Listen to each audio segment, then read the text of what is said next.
Kemarin ada tamu dari Palestina, Dr. Basim Naim, diundang ke Malaysia oleh Perdana Menteri Malaysia Anwar Ibrahim. Perdana Menteri kumpulkan ulama-ulama, kumpulkan tokoh-tokoh di Malaysia, tokoh-tokoh Islam. Ngobrol, ada 7 orang utusan dari Palestina datang. Diterima, saudara. Senang hati ngelihat Malaysia menerima kawan-kawan kita, para pejuang di Palestina. Nah, hari Sabtu yang lalu, saudara, seminggu yang lalu, dia mau masuk ke Jakarta. Sudah janjian mau bertamu ke Muhammadiyah, mau bertamu ke NU, mau bertamu juga ke FPI, mau bertamu ke tokoh-tokoh Islam. Loh, kok mau bertamu ke Muhammadiyah dan NU? Muhammadiyah dan NU punya pernyataan bagus, saudara, tentang Palestina maupun tentang Iran. Muhammadiyah dan NU, saudara, mengecam Amerika dan Israel yang melakukan genosida, apalagi FPI. Nah, kalau FPI udah nggak usah diceritain lagi sikapnya, saudara. Dia mau datang, ditolak, nggak boleh masuk Indonesia. Saya dapat kabar, saya didatengin, Habib tolong bantu nih Beb, ini nggak bisa, bagaimana caranya? Saya coba kontak beberapa pejabat langsung maupun tidak langsung yang mungkin bisa membantu supaya imigrasi jangan melarang mereka masuk ke Indonesia. Ada pejabat yang baik mengatakan, Habib saya siap bantu, tapi ini bukan bidang saya nggak bisa nih kalau urusan begini, karena ini urusannya dengan Palestina. Ini urusannya dengan perang, ini urusannya militer. Nah, ini yang bisa ngurus Habib urusan begini ke pejabat yang itu saja, Habib. Kalau saya nggak bisa. Saya mau bantu, bukan nggak mau bantu, tapi terus terang saya nggak bisa. Kan enak dengar begitu, saudara. Jadi ada pejabat nggak mampu bilang nggak mampu, dan dia berikan solusi. Coba Habib hubungi pejabat A, B, C, mungkin mereka bisa. Ini bidang mereka. Saya coba hubungi, saudara. Yang disebut tadi, satu nggak ada jawaban. Saya sampaikan, saya ceritakan, saya kirim pesan, saya kirim WA. Ini ada kejadian begini, saya minta tolong mereka diizinkan masuk. Walaupun nggak ketemu presiden nggak apa-apa, biar dia datang ke Muhammadiyah, datang ke NU, datang ke Ormas Islam, datang ke FPI. Kenapa sih? Oh, kalau pemerintah takut, kirim intelijen, kirim tentara, kawal itu tamu. Enggak dikasih. Pesan yang saya kirim gak dijawab sampai saat ini. Beberapa pejabat jawab, ada yang jawabnya maaf Beb ya, saya nggak bisa. Ada lagi yang jawab, saya nggak mampu. Ada lagi yang jawab, saya mau bantu, tapi ini bukan bidang saya. Tapi kasih solusi, coba deh kasih fulan, coba kasih fulan. Saya berusaha, bukan saya aja, ada beberapa teman juga berusaha. Kontak sono, kontak sini, kontak anggota dewan, kontak mana, nggak ada yang berhasil. Sampai akhirnya mereka kembali, saudara, yaitu ke negerinya. Ini ada apa? Alasan mereka karena orang-orang tadi ini sebagai bukti lagi. Gara-gara ikut vote of peace, mereka nggak berani terima. Itu bukan teroris, itu pejuang kemerdekaan Palestina. Mestinya kalau kita sudah tidak mau bantu, jangan halangi mereka ketemu saudaranya di Indonesia. Betul? Ini instansi yang melarang mereka masuk, kurang ajar. Tidak tahu diri, nggak ada rasa kemanusiaan. Sengaja saya bicara di sini biar umat Islam tahu di seluruh Indonesia, saudara kita dilarang masuk. Astagfirullahaladzim, sedih, nangis saya. Ada apa? Ada apa kok begini? Kalau saya nggak bicara, orang nggak tahu kejadian ini. Ini nggak ada di berita, saudara. Saya harus sampaikan kepada umat. Sedih.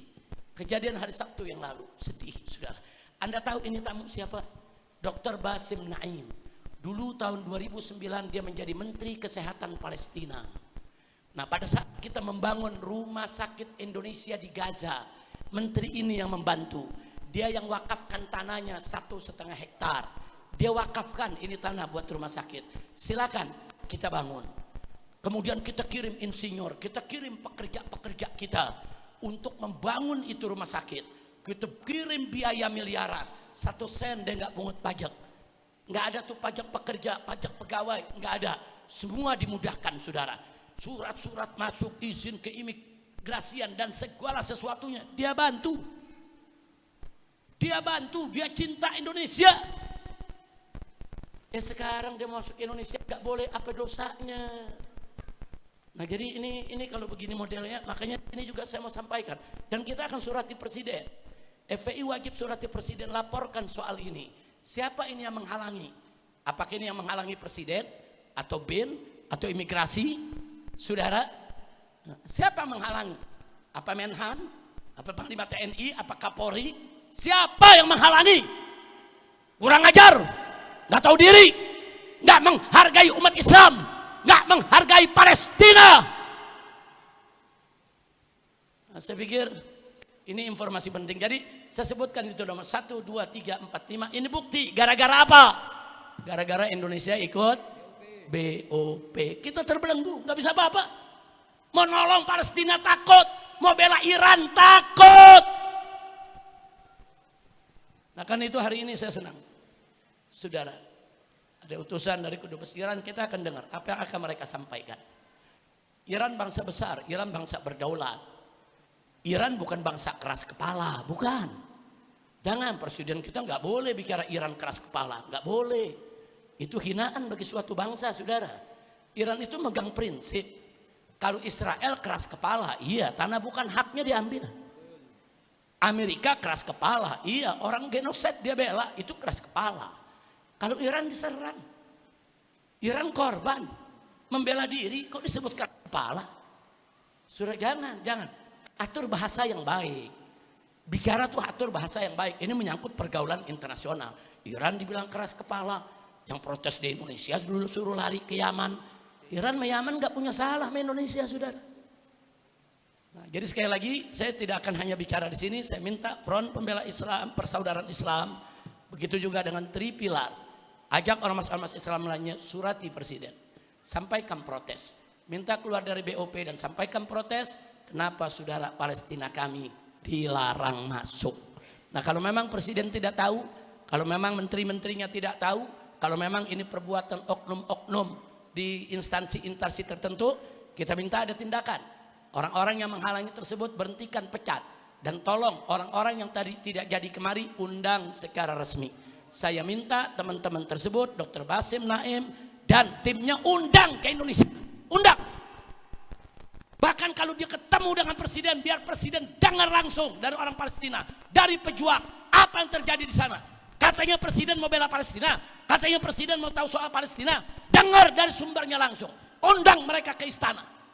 Kalaupun presiden tidak mau terima mereka ke istana, biarkan dia undang untuk silaturahmi dengan ormas-ormas Islam. Betul? Setuju tidak? Takbir. Siap bela Palestina. Siap bela Palestina. Takbir. Takbir. Alhamdulillah.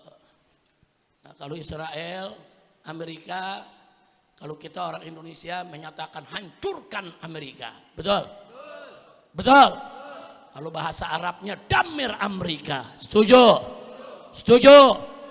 Kalau bahasa Irannya marbar Amerika. Betul dokter? Nah. Ayo rame-rame, marbar Amerika. Marbar Amerika. Yang kompak marbar Amerika. Terus marbar Amerika, marbar Amerika, marbar Amerika, Israel juga, marbar Israel, marbar Israel, marbar Israel, takbir. Sallu ala Nabi. Penutup, ada yang nanya, Habib, kalau Iran dinuklir bagaimana?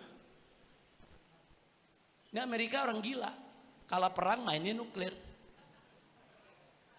Dulu kan Jepang hampir kalah di nuklir, Hiroshima Nagasaki. Mudah-mudahan gak terjadi.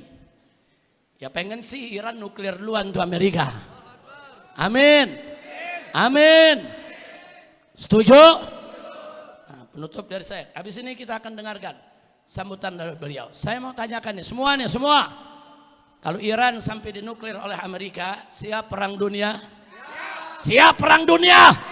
siap hancurkan kedubes Amerika di Jakarta, siap sweeping warga Amerika, siap kobarkan jihad. Takbir. Sampaikan ke kedutaan Amerika Serikat, jika Anda coba-coba menuklir Iran, kami umat Islam sedunia akan bangkit, akan lawan Anda. Kami akan kejar orang Amerika dimanapun berada, termasuk markas-markas Amerika, milik-milik Amerika yang ada di Indonesia, semuanya akan kita perangi, saudara. Takbir, takbir. Siap bela Palestina, siap bela Syria, siap bela Lebanon, siap bela Yaman, siap bela Irak, siap bela Iran. Takbir. Sallu ala